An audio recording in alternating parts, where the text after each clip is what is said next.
ഒരു ചലച്ചിത്രം മനോഹരമായ ഒരു കാഴ്ചാനുഭവമായി മാറുന്നത് എപ്പോഴാണ്? പരമപ്രധാനമായും അത് ആ ചലച്ചിത്രത്തിലൂടെ പ്രേക്ഷകനെ കയറ്റി അനുഭവിപ്പിച്ചുകൊണ്ട് അതിൻ്റെ ക്ലൈമാക്സിൽ എത്തിക്കുമ്പോഴാണ്. എന്നാൽ ഒരു മിസ്റ്ററി ത്രില്ലർ ജോണറിൽപ്പെട്ട ഒരു ചലച്ചിത്രം മറ്റ് ചില ഘടകങ്ങൾ കൂടി ആയിരിക്കും പരിഗണിക്കുന്നത്. അതിലേറ്റവും പ്രധാനപ്പെട്ടതാണ് പ്രേക്ഷകനെ അണ്ടർ എസ്റ്റിമേറ്റ് ചെയ്യാതെ അവൻ്റെ ബുദ്ധിയെ ബഹുമാനിച്ചുകൊണ്ട് ചലച്ചിത്രം നിർമ്മിക്കുക എന്നുള്ളത്. അതായത് ഒട്ടും തന്നെ സ്പൂൺ ഫീഡ് ചെയ്യാതെ പ്രേക്ഷകൻ ചിന്തിക്കാനും അവൻ്റെ ബുദ്ധിയെ ബഹുമാനിക്കാനും ആ സംവിധായകനും എഴുത്തുകാരനും ശ്രമിക്കുമ്പോൾ ആ മിസ്റ്ററി ത്രില്ലർ ഒരു ക്ലാസിക്കായി മാറും. അങ്ങനെ മലയാളത്തിൽ സംഭവിച്ച ഒരു ക്ലാസിക് ചലച്ചിത്രത്തെക്കുറിച്ചാണ് ഇന്ന് നമ്മൾ സംസാരിക്കുന്നത്. അതെ, എക്കോ എന്ന സിനിമ നിറഞ്ഞ സദസ്സിൽ ഇപ്പോഴും പ്രദർശനം തുടരുകയാണ്.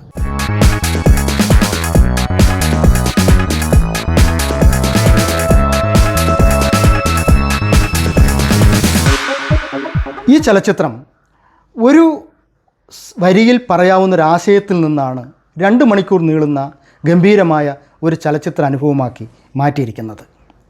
അതിങ്ങനെ ചുരുക്കാം: sometimes protection is restriction in disguise.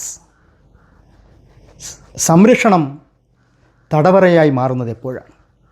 അല്ലെങ്കിൽ സംരക്ഷണവും നിയന്ത്രണവും തമ്മിലുള്ള അതിർവരമ്പ് എത്രമേൽ നേർത്തതാണ്?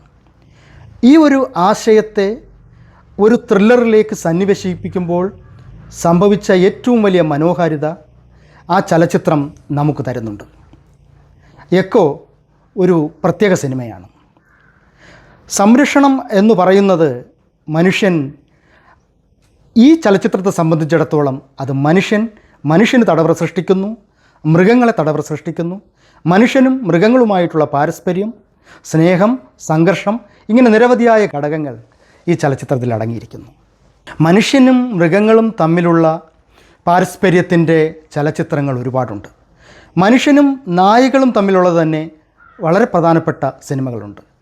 എക്കോ എന്ന സിനിമ കണ്ടിറങ്ങപ്പോൾ മനസ്സിലേക്ക് വന്ന 2 പ്രധാനപ്പെട്ട സിനിമകളാണ് 2006 8 ബിലോ എന്നുള്ള സിനിമയും 2009 ഹാച്ചി എ ഡോഗ്സ് ടെയിൽ എന്ന ഇംഗ്ലീഷ് സിനിമകളും. ഈ 2 ചലച്ചിത്രങ്ങളും മനുഷ്യനും നായകളും തമ്മിലുള്ള സ്നേഹത്തിൻ്റെയും സംഘർഷത്തിൻ്റെയും പാരസ്പര്യത്തിൻ്റെയും മനോഹരമായ അനുഭവം നമുക്ക് പങ്കുവയ്ക്കുന്നു.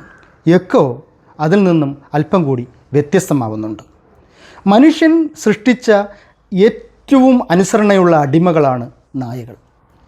10-20,000 വർഷം മുമ്പ് മനുഷ്യൻ നായകളെ ഇണക്കി വളർത്തി തുടങ്ങി എന്നാണ് ചരിത്രകാരന്മാരും ശാസ്ത്രകാരന്മാരും ഒക്കെ പറയുന്നത്.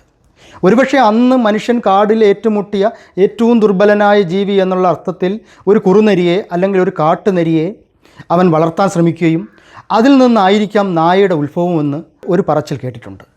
ഒരുപക്ഷെ അത് ശരിയായിരിക്കാം.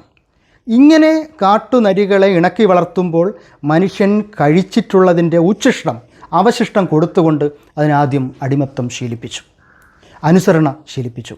ഇന്നും ഒരുപക്ഷെ പ്രാകൃതമായ നായ വളർത്തലിൻ്റെ ഏറ്റവും പ്രധാനപ്പെട്ട സംഗതി മനുഷ്യൻ കഴിക്കുന്നതിൻ്റെ അവശിഷ്ടം അഥവാ ഉച്ഛിഷ്ടം അതിന് കൊടുത്തുകൊണ്ട് ആ ഘടകം ഇപ്പോഴും പിന്തുടരുന്നു എന്നുള്ളത് ഏറ്റവും പ്രധാനപ്പെട്ട സംഗതിയാണ്.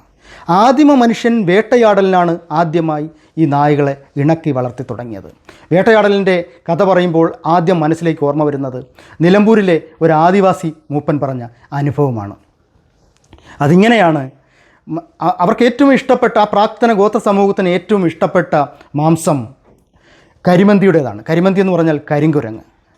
കൊടുങ്കാട്ടിലെ ഈ കരിങ്കുരങ്ങുകൾ വനത്തിൽ ഇങ്ങനെ മരങ്ങളിൽ നിന്ന് മരങ്ങളിലേക്ക് ചാഞ്ചാടി ജീവിക്കുമ്പോൾ ആദിമ മനുഷ്യനും അത് ഇണക്കി വളർത്തിയ നായയും കൊണ്ട് അവൻ വേട്ടക്കിറങ്ങുകയാണ്, കരിമന്തിയെ തേടി ഇറങ്ങുകയാണ്.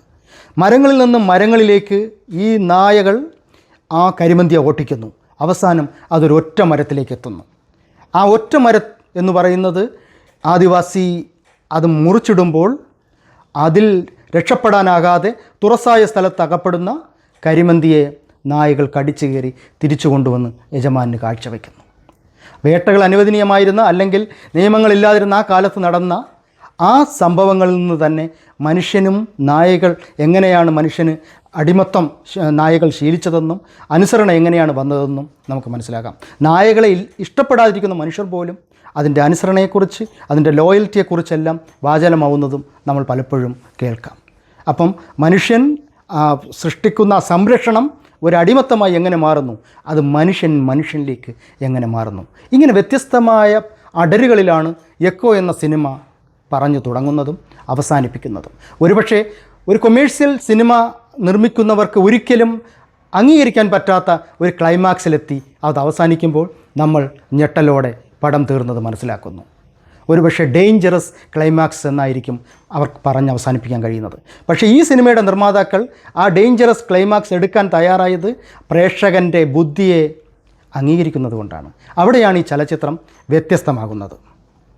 ചലച്ചിത്രത്തിൽ ഒരിടത്ത് തന്നെ ഒരു കഥാപാത്രം പറയുന്നുണ്ട്, no man can judge another as precisely as a dog can.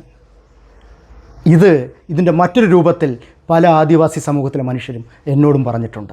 ഒരു നായ മറ്റൊരാളെ വിധിക്കും പോലെ ഒരു മനുഷ്യനും മറ്റൊന്നിനെ വിധിക്കാൻ കഴിയില്ല എന്നുള്ള ഒരു ജഡ്ജ്മെൻറ്റ്. അതുകൊണ്ട് ഈ സിനിമയുടെ ഏറ്റവും പ്രധാനപ്പെട്ട ആ ഘടകമെന്ന് പറയുന്നത് അതിൻ്റെ രചനയാണ്. ബാഹുൽ രമേഷ് എന്ന് പറയുന്ന ഒരു എഴുത്തുകാരനാണ്. അദ്ദേഹം ഒരു അനിമൽ ട്രിലോജിയിൽ അദ്ദേഹത്തിൻ്റെ മൂന്നാമത്തെ സിനിമയാണ്, എഴുത്താണ് ഈ പറഞ്ഞ എക്കോ. ആദ്യം കിഷ്കിന്ധാകാന്ഡം നമ്മൾ കഴിഞ്ഞ വർഷം കണ്ട് വിസ്മയിച്ച പടമാണ്. മനുഷ്യനും മൃഗങ്ങളും തമ്മിലുള്ള പാരസ്പര്യത്തിൻ്റെ വിഷയമാണ് അതും സൂചിപ്പിച്ചത്. രണ്ടാമത് കേരള ക്രൈം സ്റ്റോറീസിൻ്റെ സെക്കൻഡ് സീരീസ് ഇതേ ബാഹുൽ രമേഷിൻ്റെ രചനയായിരുന്നു. ഇപ്പോൾ ഇതാ എക്കയിലൂടെ അയാൾ ശ്യാം പുഷ്കറിന് ശേഷം ഏറ്റവും നമുക്ക് എഴുത്തിൻ്റെ ഗുണനിലവാരത്തിൽ ക്രെഡിബിലിറ്റിയും ഒപ്പം കൺസിസ്റ്റൻസിയും അവകാശപ്പെടാൻ കഴിയുന്ന ഒരു എഴുത്തുകാരനായി മാറിയിരിക്കുന്നു ബാഹുൽ രമേഷ്. അദ്ദേഹം സാധാരണ രീതിയിൽ നമുക്ക് ചലച്ചിത്രത്തിൻ്റെ എഴുത്തുകാരൻ സംവിധായകനാകുന്നു, അല്ലെങ്കിൽ അതിൻ്റെ സിനിമാറ്റോഗ്രാഫർ സംവിധായകനാകുന്നു, എഡിറ്റർ സംവിധായകനാകുന്നു, അതിലൊന്നും അപൂർവതകളില്ല. എന്നാൽ ഇവിടെ സിനിമയുടെ രചയിതാവ് സിനിമാറ്റോഗ്രാഫിയും കൈകാര്യം ചെയ്യുന്നു. അത് അതിൻ്റെ ഏറ്റവും മനോഹരമായ ഒരു ചലച്ചിത്ര ദൃശ്യാനുഭവങ്ങളായിട്ട് മാറുന്നു. ഈ സിനിമയുടെ സംവിധാനം ദിൻജിത്ത് അയ്യത്താൻ എന്ന ശ്രദ്ധേയനായ സംവിധായകനാണ്. അദ്ദേഹത്തിൻ്റെ കിഷ്കിന്ധാകാന്ഡത്തിലൂടെ തന്നെ പ്രതിഭ നമുക്ക് മുമ്പിൽ വെളിവാക്കിയ ആളാണ്. തീർച്ചയായിട്ടും ഈ സിനിമ അദ്ദേഹത്തിൻ്റെ മറ്റൊരു ഏറ്റവും പ്രധാനപ്പെട്ട സൃഷ്ടിയായി തന്നെ അറിയപ്പെടുന്നതിൽ യാതൊരു സംശയവുമില്ല.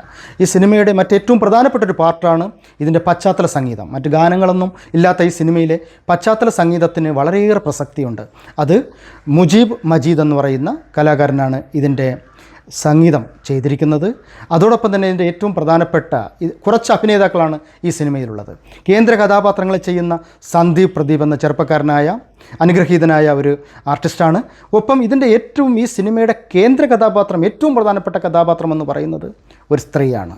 അത് ബിയാന മോമിൻ എന്ന മേഘാലയൻ ആർട്ടിസ്റ്റാണ്, കലാകാരിയാണ്. ഈ സിനിമയിൽ മലേഷ്യൻ മ്ലാത്തിയെട്ടത്തിയായിട്ട് അഭിനയിക്കുന്നത്.